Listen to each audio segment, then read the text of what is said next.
मोदी जी, ये तस्वीरें बाहर से नहीं हैं। ईरान, अमेरिका, इजराइल युद्ध की नहीं है। यह देश की संसद से कुछ किलोमीटर दूर की हैं, जहां पर मजदूर अपनी मांग को लेकर लंबे समय से संघर्ष कर रहे थे। वे जब गुस्से में आए, जब उन पर पुलिस ने लाठियां बरसाई, तब वे उग्र हुए। मांग क्या है?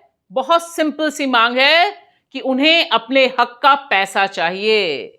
और यह तस्वीर देखिए, यह भी दिल्ली से कुछ ही किलोमीटर दूर की है, मेरठ की, जहां 900 से अधिक घरों पर बुलडोजर चलेगा। सेंट्रल मार्केट बंद है, ताले लग गए हैं, सील हो गए हैं। लाखों की तादाद में लोग बेरोजगार और भुखमरी के कगार पर खड़े होने के लिए मजबूर हो गए हैं। सब आपका नाम ले रहे हैं मोदी जी। सिर्फ इतना नहीं, यह राज्य तो आपको दिखता नहीं, ध्यान से देखिए भारत के नक्शे पे, यह है मणिपुर। और इस मणिपुर में जिस तरह से लोग सड़कों पे उतरकर मांग कर रहे हैं जस्टिस की, वो आपको सुनाई नहीं दे रही। और उड़ीसा के आदिवासी, 60 गांव से अधिक के आदिवासी सड़कों पर हैं, बर्बर पुलिस या दमन का शिकार हो रहे हैं, लेकिन आवाज बंद नहीं कर रहे हैं। हरियाणा के मानेसर के भी मजदूर लंबा संघर्ष कर रहे हैं, लेकिन बस पुलिस की लाठी गोलियां मिल रही हैं। यह तस्वीर उस समय की है मोदी जी, जिस समय आप पश्चिम बंगाल में चुनाव प्रचार में बिजी हैं और कह रहे हैं कि अब फोटो मुझे भेज देना और मैं इस पर अपना मैसेज लिखकर वापस दूंगा। मोदी जी, इन तस्वीरों पर भी आप कब अपना मैसेज लिखेंगे? कब मजदूरों की मांग सुनेंगे? कब मेरठ के मजदूरों की मांग सुनेंगे? इसका सवाल, इसका जवाब ना आपके पास है, ना ही आपके बुलडोजर सीएम योगी आदित्यनाथ के पास है। लेकिन यह सवाल, यह पिक्चर इतनी बड़ी है कि इसे नजरअंदाज करना आपके गोदी मीडिया के लिए भी संभव नहीं है। हालांकि मुझे शर्म इस बात की है कि जब तक मजदूर सड़क पर उतरकर पुलिसिया दमन का विरोध नहीं करते, आदिवासी सड़क पर उतरकर पुलिस को खदेड़ते नहीं हैं, तब तक वे खबर नहीं बनते। लेकिन इस समय भारत का मजदूर, किसान और आदिवासी संघर्ष कर रहा है और बस आपसे जवाब मांग रहा है। जो लोग कुछ पेंटिंग वगैरह बना करके लाए हैं, उनसे मैं प्रार्थना करता हूं, अगर पीछे आपका एड्रेस लिखा होगा तो मैं आपको धन्यवाद पत्र भेजूंगा। सरकार की है और सरकार की इसमें कमी ये है कि जब मजदूर अपनी मांग को लेकर के आए तो सरकार ने सुनवाई क्यों नहीं की। कोर्ट से लेकर के या अन्य प्रदेशों में भी मजदूरों का जब वेतन बढ़ गया, मजदूरों को राहत दी इस महंगाई में, तो उत्तर प्रदेश की सरकार पीछे क्यों? सरकार ने बातचीत का रास्ता क्यों नहीं निकाला? एक तरफ तो सरकार निवेश की बात कर रही है, वहीं मजदूरों के साथ अन्याय कर रही है। एक तंत्र पे विश्वास करती है, संविधान। नमस्कार दोस्तों, मैं आपकी दोस्त भाषा, बेबाक भाषा के 2 कार्यक्रम में आपका स्वागत है। मजदूर इस समय सड़कों पर हैं। देश की राजधानी दिल्ली से चंद किलोमीटर दूर नोएडा के अलग अलग सेक्टर्स के मजदूरों ने इस समय मोर्चा खोल रखा है। और खबर वे इसलिए बने हैं क्योंकि यह प्रदर्शन, यह आंदोलन उग्र हुआ है। पुलिसिया लाठीचार्ज के बाद उन्होंने भी जवाबी कार्रवाई की है। सवाल बहुत साफ है जो बेबाक भाषा में हम पूछना चाहते हैं कि अगर 4 दिन से यह प्रोटेस्ट हो रहा था, तब क्यों सरकार खामोश थी? यहां के मुख्यमंत्री योगी आदित्यनाथ क्यों बंगाल में जाके बड़े बड़े दावे कर रहे हैं? जैसे डबल इंजन की भाजपा की सरकार ने उत्तर प्रदेश को दंगा मुक्त, कर्फ्यू से मुक्त, किसी प्रकार की अराजकता से मुक्त किया है। उन्हें अपने राज्य, अपने सूबे की चिंता नहीं है, जहां पर लोग इस तरह से मजबूर हुए प्रोटेस्ट करने के लिए। और सोचिए जरा, वे क्या मांग कर रहे हैं द ग्रेट विकसित भारत में? कि उन्हें अपने हक का पैसा मिले। 12 से 13 घंटे काम करने के बाद उन्हें मिलते हैं 10,000, 12,000, 13,000, अधिकतम सैलरी मिल रही है 15,000 रुपए। 12-12 घंटे की शिफ्ट है उनकी। ये तमाम महिलाएं the great Amit Shah ji, the great गृह मंत्री ऑफ द कंट्री, जो बंगाल में दावा कर रहे हैं कि एक एक घुसपैठियों को बाहर निकाल देंगे डबल इंजन की सरकार, कि न केवल बंगाल, देश भर से चुन चुन कर घुसपैठिए को देश के बाहर निकालने का काम हम करेंगे।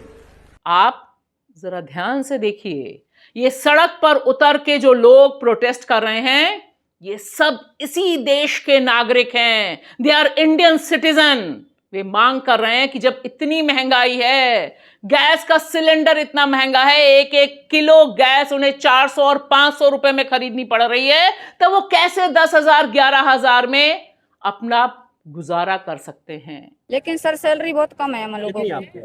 13,000। अच्छा, और कितने घंटे काम कराते हैं? मतलब 12 घंटे काम करते हैं। 12 घंटे काम कराते हैं। हाँ। क्या कंपनी आपकी? ऋचा ग्लोबल। ऋचा ग्लोबल। हाँ। महंगाई है और क्या डिमांड है? महंगाई है, लेकिन हमारा सैलरी बढ़नी चाहिए। 4 बच्चे हैं, बताओ। 13,000 में हम बच्चे को पढ़ाएंगे कि बच्चे को खिलाएंगे? और मतलब क्या गैस भराएंगे? 400 रुपए की झाड़ी नहीं, 400 रुपए किलो गैस। समस्या यह है कि सैलरी बढ़ नहीं रही है, गैस इतनी महंगी हो रही है, बच्चे कैसे पढ़े लिखे, पढ़ाई का भी पैसा नहीं हो पा रहा है पूर्ति, तो क्या करूं बताइए। और जो यहाँ कंपनियों में कहती हूँ तो कंपनी वाले कहते हैं कि जब वहाँ से आदेश नहीं आया तो मैं कैसे बढ़ाऊँ। सैलरी मिल रही है 10,000 रूम भाड़ा है, 5,000 गैस भर रही, 500 रुपए किलो, आदमी क्या करेगा बताओ। क्या ये बातें आपके कान तक पहुंचेंगी या आप यूं ही मगन रहेंगे पश्चिम बंगाल में अपनी सरकार बनाने के लिए लगातार दावा करने वाले प्रधानमंत्री जी? आपको रैली में गुस्सा आ गया। आज खबर बनी है कि आप बीच में रुक गए। क्यों? क्योंकि ठीक से कैमरा आपके आगे नहीं आ रहा था या लोग खड़े हो गए थे परेशान होकर। मोदी जी, इन लोगों की स्थिति पर भी थोड़ा गुस्सा कीजिए, थोड़ा ध्यान दीजिए देश के नागरिकों का और मजदूरों का हाल क्या है, वरना यह आग जिस तरह से फैल रही है पूरे Noida, greater Noida industrial area में, यह थमने वाली नहीं है। जरा सिक्योरिटी वाले बाबू, आप थोड़े हट जाइए, बिना कारण वहां क्यों परेशानी कर रहे हो? अगर आप लोग वहां ठीक से बैठ जाए तो फिर मैं अपनी बात शुरू करूं। ये मैडम को सुनने को तैयार नहीं है। ये जरा सिक्योरिटी दोस्तों, जरा ये सिक्योरिटी वाले सज्जन कैमरा के नीचे आ जाओ, इधर आओ और जरा। हाँ, नोएडा का सेक्टर 62 हो, 63 हो, 15 हो, नोएडा फेज 2 हो या फिर सूरजपुल या फिर दादरी इंडस्ट्रियल एरिया, हर जगह इस समय मजदूर सड़कों पर हैं और डर के मारे फैक्ट्रियों ने बंद कर दिए हैं अपने दरवाजे। ऐसा लग रहा है कि जो डीएम साहिबा है हमारी नोएडा की, मेधा रूपम, वही हमारे मुख्य चुनाव आयुक्त की बेटी, ज्ञानेश जी की बेटी, वह 3-4 दिन बाद जागी हैं। जब इतनी बड़ी हिंसा हो गई और इस खबर को दबाए दबाए नहीं बना, तब उन्होंने यह वीडियो अपना जारी किया है। मेधा जी, हम आपसे पूछना चाहते हैं कि क्यों नहीं आपको पहले यह मजदूर दिखाई दिए और क्यों नहीं यह गारंटी आपने पहले की, और क्यों नहीं इस समय भी आप फैक्ट्री के मालिकों को मजबूर कर पाई कि वे पब्लिक में आकर अनाउंस करें कि अब वे मजदूरों का शोषण करना बंद कर देंगे।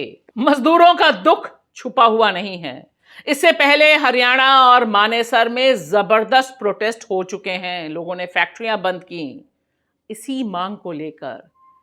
और यहां लोग पूछ रहे हैं मोदी जी आपसे कि जिस कानून को आपने पारित किया है, जो न्यूनतम मजदूरी है, वह क्यों नहीं मिल रही है उनको। यहां लोग बोल रहे हैं, महिलाओं को सुनिए ध्यान से, कि उन्हें 10,000, 11,000, 12,000 में 10 से 12 घंटे काम करवाया जा रहा है, जबकि न्यूनतम मजदूरी यानी जो मकान बनाने वाले मजदूर हैं उन्हें रोजाना 700 रुपए तक मिल जाते हैं, यानी महीने के 21,000 रुपए।